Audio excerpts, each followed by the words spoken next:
प्रिय विद्यार्थियों, एक बार आपका फिर स्वागत है ऑनलाइन क्लासेज में। तो देखिए, मैं आज आपके लिए फिर साइंस का टॉपिक कक्षा 6 और 7 के लिए कॉमन टॉपिक है हमारे पास दोनों के लिए। और जो हमारा टॉपिक है आज का है जल, वाटर। तो देखिए, जल है हमारी जो पृथ्वी पर है, जल 2/3 भाग पर जल है पृथ्वी, यानी 2/3 भाग पर जल है। और पीने योग्य जो हमारा जल है वो केवल 1% ही पीने योग्य जल है हमारे पास। तो जल का जो है, जल का जो महत्व है हमारे जीवन में बहुत अधिक महत्व है। अर्थात जल है तो कल है। तो देखिए, हमारे पास एक भाषा है, एक है जल है तो कल है, जल है तो कल है। ये हमारा कोटेशन है, जल है तो कल, यानी कि जल के बिना जीवन नहीं संभव नहीं है। जल से सारी प्रतिक्रियाएं हमारे जल से हो रही है, सारे कार्य हमारे जल से हो रहे हैं। तो जल का हमारे दैनिक जीवन में बहुत अधिक महत्व है इसमें। अब आप समझ गए हो जल का महत्व। देखिए, जल का जो हमारा महत्व है वो देखो, जल का हमारा महत्व मोस्ट रूप से नंबर 1, जिसे मानो जल पीने में काम आ रहा है। और जल हमारे पास कपड़े धोने में काम आ रहा है, कपड़े धोने में काम आ रहा है। और जल पेड़ पौधों में काम आ रहा है, पेड़ पौधों में काम आ रहा है। तो इस प्रकार जल जो है ना, हमारा कई गतिविधियों में हमारे जल की आवश्यकता पड़ती है। हमें हर चीज़ में हमें जल की आवश्यकता होती है। खाना बनाने में होती है, कपड़े धोने में होती है, और कोई हमारे घर पे कार्य, घरेलू जो भी कार्य जल के लिए है। तो जल का हमारे दैनिक जीवन में बहुत अधिक महत्व है।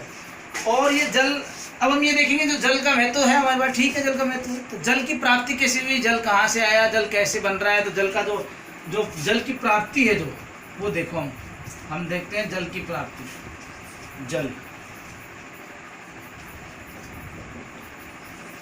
जल जो है हमारे पास है, देखो जैसे हमारी वर्षा हो रही है, वर्षा से हमें जल प्राप्ति हो रही है। वर्षा होती है, वर्षा से जल आता है, पृथ्वी पर आता है, भूमि पर धीरे धीरे जल नदियों में जाता है, बहता है पानी, जल जा करके समुद्र महासागरों में जमा हो जाता है। अब क्या होता है, महासागर जो समुद्र होते हैं वहाँ से जल जो है आपका सूर्य किरणें पड़ती है उसके ऊपर, तो जल की परत गर्म हो जाती है। तो जल की ऊपरी परत गर्म होने से जल का वाष्पीकरण होने लग जाता है, अर्थात जल उड़ने लग जाता है। तो जल उड़ने लग जाता है तो अब जल उच्च वायुदाब से निम्न वायुदाब की ओर ऊपर जाता है जल। जैसे जल ऊपर की ओर उठता जाएगा तो वायुदाब कम होता जाएगा, वायुदाब कम होगा तो हमारा जल है जो ऊपर जाकर छोटी छोटी बूंदों के ऊपर रूप में जमा हो जाएगा, संघनन के कारण जम जाएगा। तो छोटी छोटी बूंदें हैं हमारी, वो कहलाएगी जल कणिका। और जो जल कणिकाएं, बहुत सारी जल कणिकाएं मिलकर के आपका एक भारी जो है, मतलब एक जो रूप ले लेगी, और उसे हम बादल कहेंगे। और जब उसका वेट बढ़ जाएगा, वजन बढ़ जाएगा, तो बूंदों के रूप में टपकने लग जाएगा, जिसे हम वर्षा कहते हैं। अर्थात वर्षा से हमें जल मिल रहा है, और जो जल मिल रहा है वो जल भूमिगत भी जा रहा है कुछ। तो देखिए, जल के लिए हमारा जो डायग्राम है, जैसे यहाँ पर ये हमारे बादल हैं, यहाँ पर ऐसे ये हमारे बादल हैं, ये बादल है, यहाँ से बादल से यहाँ वर्षा हो रही है हमारे पास, ये वर्षा हो रही है। और ये वर्षा हमारे यहाँ पर, ये आपका जो है ना, ये महासागर है, महासागर और महासागर में पानी है। अब ये जो वर्षा है हमारा, इसमें महासागर में पानी इकट्ठा हो गया, और पानी जो वाष्प बनकर ऊपर की ओर, ये ऊपर की ओर उठ रहा है पानी, ऐसे ऊपर की ओर, ऐसे ऊपर की ओर, ऐसे ऊपर की ओर, ऐसे ऊपर की ओर जा रहा है। जाकर के यहाँ पर हमारी छोटी छोटी बूंदे ऐसे नन्ही बूंदे ऐसे जम जाएगी, और जमते ही हमारे पास ऐसे जमा हो जाएगी बूंदे, ऐसे हमारे पास बहुत सारी बूंदे जमा हो जाएगी।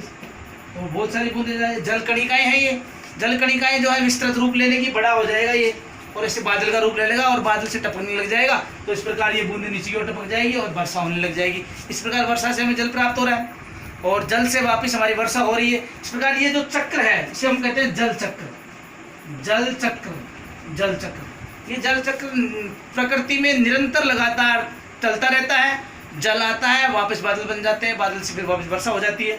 इस प्रकार ये जो जल पृथ्वी पर आ रहा है, तो ये जल, कुछ जल भूमि में चला जाता है, भूमिगत जल कहलाता है, अर्थात भूमि में रहने वाला जल भूमिगत जल कहलाता है। तो भूमिगत जल जैसे हमारे पास हैंडपंप है, कुएं हैं, इनके रूप में स्थिर हो जाता है अंदर। हैंडपंप की सहायता से हम जल निकाल लेते हैं, वो जल पीने योग्य हो जाता है। जल में कई परतें पाई जाती है नीचे। तो इस प्रकार हमारे पास जल की प्राप्ति होती है। देखो विद्यार्थी, मैंने आपको शॉर्ट में बताया जल की प्राप्ति। और ज़्यादा जानकारी लेने के लिए आप अपनी बुकलेट है उसका भी उपयोग करें विद्यार्थियों। तो अब जल जो है ना, उसके बाद जल का टॉपिक हमारे पास है। जैसे जल है, तो जल हमारे पास, जल प्रदूषण भी होता है साहब।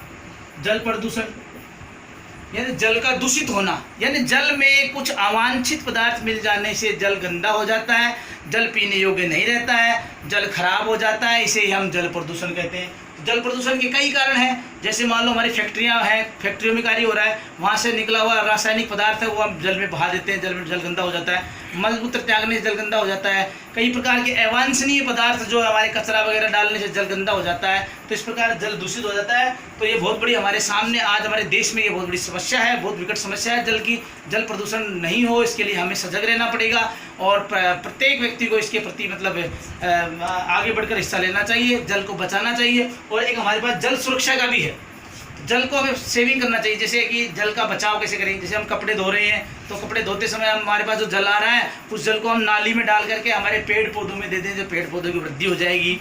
तो ऐसे जल को, जैसे मान लो कि वर्षा हो रही है तो हमारे मकान पर वाटर हार्वेस्टिंग जो विधि है उसके उपयोग की सहायता से हम छोटी छोटी नालियाँ हमारे चारों तरफ घर के चारों ओर, जैसे मान लो ऐसे ऐसे ऐसे ऐसे हमारे घर के चारों ओर इस प्रकार से हम ऐसे नालियाँ बना लेंगे, यूँ बना करके यहाँ पे हम ऐसे नालियाँ बना लेंगे हम यहाँ, और यहाँ पे हम पाइप लगा करके इस पाइप को यूँ ला करके और यहाँ हमारे जो टैंक है उस टैंक में छोड़ देंगे, पानी हमारे पास सुरक्षित हो जाएगा। तो पानी हमारे घर के ऊपर हम नालियाँ बना करके पानी सुरक्षित करके पानी की भी सुरक्षा कर सकते हैं। वो पानी हमारे कई दिनों तक कपड़े धोने में, इसमें अन्य गतिविधियों में हमारे पानी काम आ सकता है। तो विद्यार्थी, उम्मीद है कि आपको ये वीडियो समझ में आएगा। ज़्यादा जानकारी के लिए अपनी जो बुक है, अपनी बुकलेट को पढ़ें। कक्षा 6 और 7 में एक कॉमन टॉपिक है आपका जल है तो कल है, तो आपको बता दिया मैंने जल के बारे में। इस प्रकार आपका जल है, पीने योग्य जल होता है, कपड़े धोने योग्य जल कैसे, जल का महत्व क्या है, जल कैसे बनता है, जल कैसे आता है पृथ्वी पर, पृथ्वी से वापस बादल कैसे बनते हैं, जल प्रदूषण कैसे होता है, और जल प्रदूषण के बाद में जल का सुरक्षित करने के जो उपाय है, जल की रक्षा करना, जल को सुरक्षा करना, कम से कम जल खर्च करना, और वो मैंने बताया आपको। तो उम्मीद है आपको ये वीडियो पसंद आया होगा। इसलिए विद्यार्थियों, आप पढ़ते रहिए, लगातार इस चीज़ का प्रिपेयर कीजिए, इसकी तैयारी कीजिए, आप इसे नोटिस कीजिए बुक के अंदर। और ठीक है, बहुत बहुत धन्यवाद, मिलते हैं अगले वीडियो में। Okay, thank you.